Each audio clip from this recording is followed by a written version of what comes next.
മനുഷ്യന്റെ മസ്തിഷ്കത്തിൽ മനുഷ്യന്റെ സന്തോഷത്തിനും സുഖത്തിനുമായി ഉൽപ്പാദിപ്പിക്കപ്പെടുന്ന 4 ഹോർമോണുകളുണ്ട്. ഈ ഹോർമോണുകളുടെ ഉൽപ്പാദനം സ്തംഭിക്കുന്നത് കാരണത്താലാണ് നമ്മുടെ ജീവിതം വളരെയധികം വിരസമായി മാറുന്നത്. ഈ 4 ഹോർമോണുകൾ ഏതെല്ലാമാണെന്നും അവയെ എങ്ങനെ ഉത്തേജിപ്പിക്കാമെന്നുമാണ് നമ്മൾ ഇന്ന് ചിന്തിക്കുന്നത്. ആദ്യം നമുക്ക് ഈ 4 ഹോർമോണുകളെ പരിചയപ്പെടാം. എൻഡോർഫിൻസ്, ഡോപ്പമൈൻ, സെറോട്ടോണിൻ, ഓക്സിറ്റോസിൻ ഇവയാണ് ഈ ഹോർമോണുകൾ. ഈ 4 ഹോർമോണുകളും നമ്മുടെ ജീവിതത്തിൽ സന്തോഷത്തെയും സുഖാനുഭവത്തെയും വർദ്ധിപ്പിച്ചു തരുന്ന ഹോർമോണുകളാണ്. നമുക്കിതിലെ ഒന്നാമത്തേതിനെ കുറിച്ച് പഠിക്കാം. എൻഡോർഫിൻ എന്നത് മസ്തിഷ്കത്തിലെ നാച്ചുറൽ കഞ്ചാവ് എന്ന ഓമന പേരിൽ അറിയപ്പെടുന്ന ഒരു ഹോർമോണാണ്. മനുഷ്യർ മദ്യപിക്കുകയും ലഹരി വസ്തുക്കളെല്ലാം ഉപയോഗിക്കുകയുമെല്ലാം ചെയ്യുമ്പോൾ എൻഡോർഫിൻസിനെ സ്വാധീനിച്ചുകൊണ്ടാണ് ആ ഒരു സുഖാനുഭവം ഉണ്ടാക്കിയെടുക്കാൻ കഴിയുന്നത്. എന്നാൽ നമുക്ക് എൻഡോർഫിൻസിനെ സാധാരണഗതിയിൽ തന്നെ ഉൽപ്പാദിപ്പിച്ചെടുക്കുവാൻ സാധിക്കുന്നതാണ്. മസ്തിഷ്കത്തിൽ എൻഡോർഫിൻ എന്ന ഹോർമോൺ ഉത്തേജിക്കപ്പെട്ട് അതിലൂടെ നമുക്ക് സൗഖ്യമുണ്ടാവണമെങ്കിൽ അതിന് വളരെ ചെറിയൊരു കാര്യം മാത്രമേ ചെയ്യേണ്ടതായിട്ടുള്ളൂ. നടക്കുക അല്ലെങ്കിൽ വ്യായാമം ചെയ്യുക.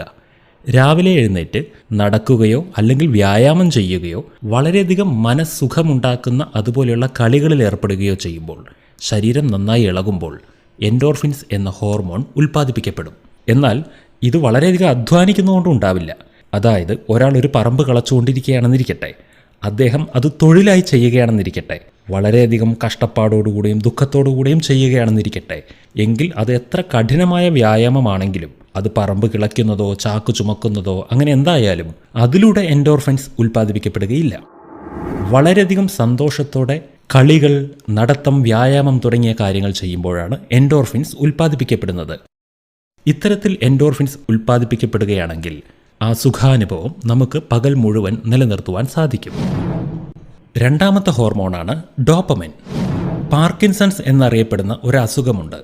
വിറയൽ, ശരീരം മുഴുവൻ എപ്പോഴും വിറച്ചുകൊണ്ടിരിക്കുന്നു. അതുപോലെ തന്നെ മുഖത്ത് യാതൊരു സന്തോഷവും ഒരിക്കലും വരാത്ത അവസ്ഥ. ഇങ്ങനെയുള്ള അവസ്ഥകളെല്ലാം ഉണ്ടാകുന്നതിനുള്ള കാരണം ഡോപ്പമൈൻ്റെ കുറവാണ്. എന്നാൽ ഡോപ്പമൈൻ ഉത്തേജിപ്പിച്ച് നമുക്ക് ആ സന്തോഷവും സുഖാനുഭവവും ഉണ്ടാക്കിയെടുക്കുവാനുള്ള ഏറ്റവും ലളിതമായ വഴി പരസ്പരം അംഗീകരിക്കുക എന്നതാണ്.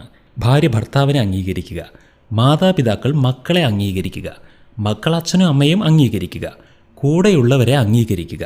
അവരെങ്ങനെയുള്ളവരായിരുന്നാലും ആദ്യം അവരെ അംഗീകരിക്കുക. അംഗീകരിക്കുക, സഹയോഗം നൽകുക, സ്നേഹിക്കുക, പ്രശംസിക്കുക. ഇങ്ങനെ സഹജീവികളെ അംഗീകരിക്കുന്ന ശീലം നമ്മളിൽ വളർത്തുകയാണെങ്കിൽ അതിലൂടെ നമ്മുടെ ഉള്ളിലെ ഡോപ്പമൈൻ ഹോർമോൺ ഉത്തേജിക്കപ്പെടും. അതിലൂടെ നമ്മളിൽ വളരെയധികം സന്തോഷത്തിൻ്റെയും സുഖത്തിൻ്റെയും അനുഭൂതി ഉണ്ടാകും. മറ്റുള്ളവരെ സ്നേഹിക്കുകയും അംഗീകരിക്കുകയും പ്രശംസിക്കുകയും എല്ലാം ചെയ്യുന്നത് ഒരു സാമൂഹിക മാന്യതയാണെന്നോ അല്ലെങ്കിൽ അത് അവർക്ക് ഗുണമുള്ള കാര്യമാണെന്നോ വിചാരിക്കേണ്ട യാതൊരു ആവശ്യവുമില്ല. ഇത് നമ്മുടെ മാനസികാവസ്ഥയെ എപ്പോഴും സുഖാനുഭവത്തിൽ നിലനിർത്തുവാൻ വേണ്ടിയുള്ള ഒരു തന്ത്രമായി കണ്ടുകൊണ്ട് നമ്മൾ ഈ ശീലം വളർത്തുക. എല്ലാവരെയും അംഗീകരിക്കുക, എല്ലാവരോടും സഹകരിക്കുക, സ്നേഹിക്കുക, പ്രശംസിക്കുക. ഇങ്ങനെ നമ്മുടെ ഡോപ്പമൈൻ ഹോർമോണിനെ ഉത്തേജിപ്പിച്ചെടുക്കാൻ കഴിയും. നമ്മൾക്കതിലൂടെ എപ്പോഴും സന്തോഷം നിലനിർത്തുവാനും കഴിയും. അടുത്ത ഹോർമോണാണ് സെറോട്ടോണിൻ.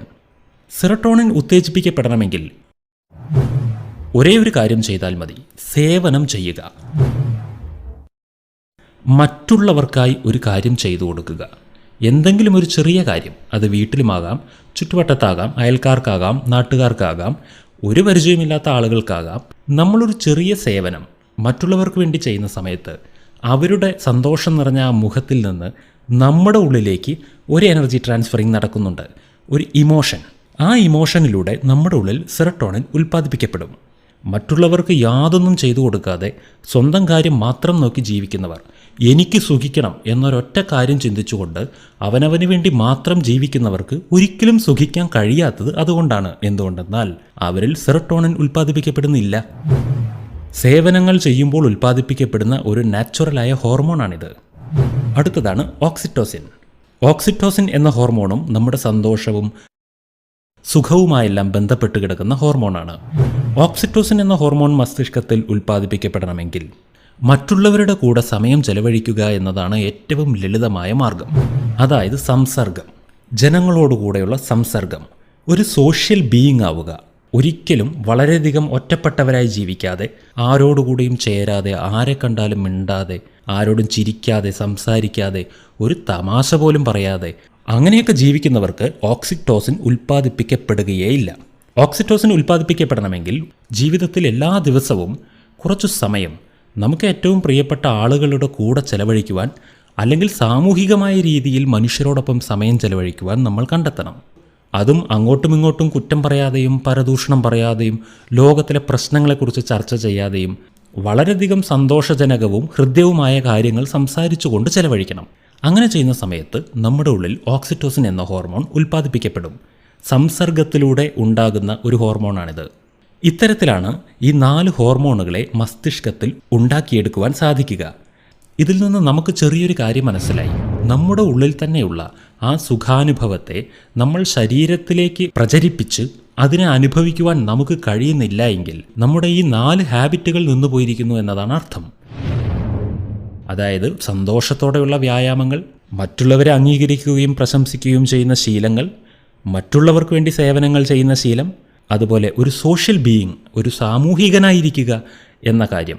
ഈ 4 കാര്യങ്ങൾ നഷ്ടപ്പെട്ടതുകൊണ്ടാണ് മനുഷ്യൻ ഇന്ന് വിഷാദ രോഗങ്ങൾക്ക് അടിമയാകുന്നത്. അതുകൊണ്ട് ഈ 4 കാര്യങ്ങളെ ജീവിതത്തിൽ ഒരു പരീക്ഷണാർത്ഥം കുറച്ചു കാലത്തേക്ക് ഒന്ന് പ്രയോഗിച്ചു നോക്കൂ. ഈ ഹോർമോണുകൾ ഉത്തേജിപ്പിക്കപ്പെടും, മാനസിക സൗഖ്യമുണ്ടാകും.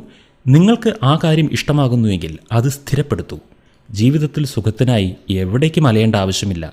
സുഖത്തിൻ്റെ എല്ലാ തന്തുക്കളും നമ്മുടെ ഉള്ളിൽ തന്നെയുണ്ട്.